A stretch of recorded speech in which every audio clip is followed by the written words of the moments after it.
नया financial year शुरू होते ही यानी 1 अप्रैल 2023 से इनकम टैक्स के कई नियम बदल जाएंगे।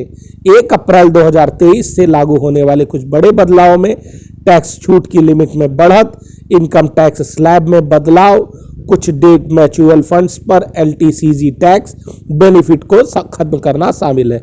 आज समझते हैं क्या क्या बदलाव होने वाले हैं। पहला, नई income tax regime default regime होगी। यह नई इनकम टैक्स रिजीम यानी आयकर व्यवस्था 1 अप्रैल 2023 से प्राइमरी टैक्स रिजीम के तौर पर काम करेगी। टैक्स भरने वालों के पास अभी भी पिछली व्यवस्था का इस्तेमाल करने का विकल्प होगा।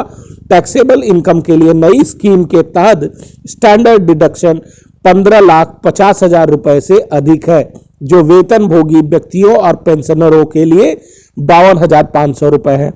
बजट 2020-21 में सरकार ने एक वैकल्पिक आयकर व्यवस्था शुरुआत की थी, जो व्यक्तियों और हिंदू विभाजित परिवारों पर कम दरों पर टैक्स लगाएगी। लेकिन यह छूट तभी मान्य है जब उन्होंने कुछ छूटों और कटौतियों का फायदा नहीं उठाया, जैसे house rent allowance, home loan interest, section 80C, 80D, 80CCD के तहत किए गए निवेश। क्लाज के मुताबिक 2.5 लाख रुपए तक के सभी रेवेन्यू को टैक्स से छूट दी गई है। दूसरा, टैक्स छूट की सीमा को बढ़ाकर 7 लाख रुपए कर दिया गया।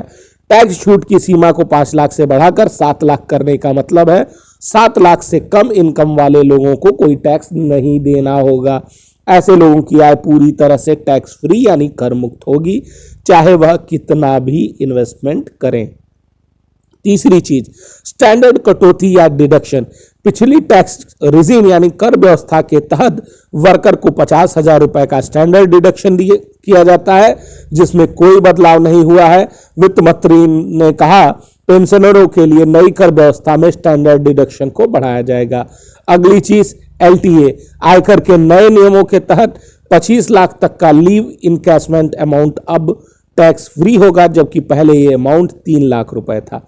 अगला, इन म्यूचुअल फंड्स पर कोई LTCG टैक्स बेनिफिट नहीं है। डेट म्यूचुअल फंड में निवेश करने पर 1 अप्रैल से short term capital gain tax लगेगा, यानी अब इन पर long term capital gain tax benefit नहीं दिया जाएगा। छठवां, मार्केट लिंक्ड डिबेंचर MLD। इसके अलावा 1 अप्रैल के बाद मार्केट लिंक डिबेंचर में इन्वेस्टमेंट को शॉर्ट टर्म फाइनेंशियल एसेट माना जाएगा, जिसका म्यूचुअल फंड सेक्टर पर थोड़ा खराब प्रभाव पड़ेगा। LIC। नए फाइनेंशियल ईयर की शुरुआत या कहें 1 अप्रैल से 5 लाख रुपए से ज्यादा की प्रीमियम वाली LIC से मिले रिटर्न पर अब टैक्स लगेगा।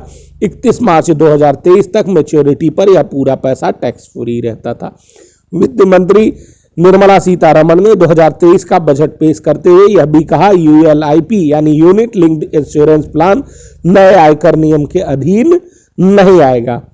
8वां, सीनियर सिटीजन को मिलेगा फायदा। सीनियर सिटीजन सेविंग स्कीम की अधिकतम डिपॉजिट लिमिट 15 लाख रुपए से बढ़ाकर 30 लाख रुपए की जाएगी।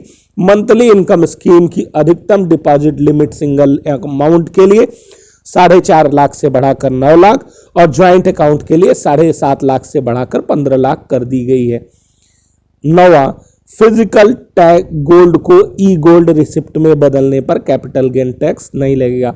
वित्त मंत्री निर्मला सीतारमण के मुताबिक जब फिजिकल गोल्ड को इलेक्ट्रॉनिक गोल्ड में बदला जाता है या इसका उल्टा किया जाता है, तब कोई कैपिटल गेन टैक्स नहीं लगेगा। यह नया नियम नए फाइनेंशियल ईयर से लागू होने वाला है। अगली चीज, इनकम टैक्स स्लैब में बदलाव। 0 से 3 लाख 0%, 3 से 6 लाख 5%, 6 से 9 लाख 10%, 9 से 12 15%, 12 से 15 20, 15 लाख रुपए से ऊपर 30%। वीडियो देखने के लिए धन्यवाद। चैनल द थ्रिफ्टी स्कॉलर को जरूर सब्सक्राइब करें।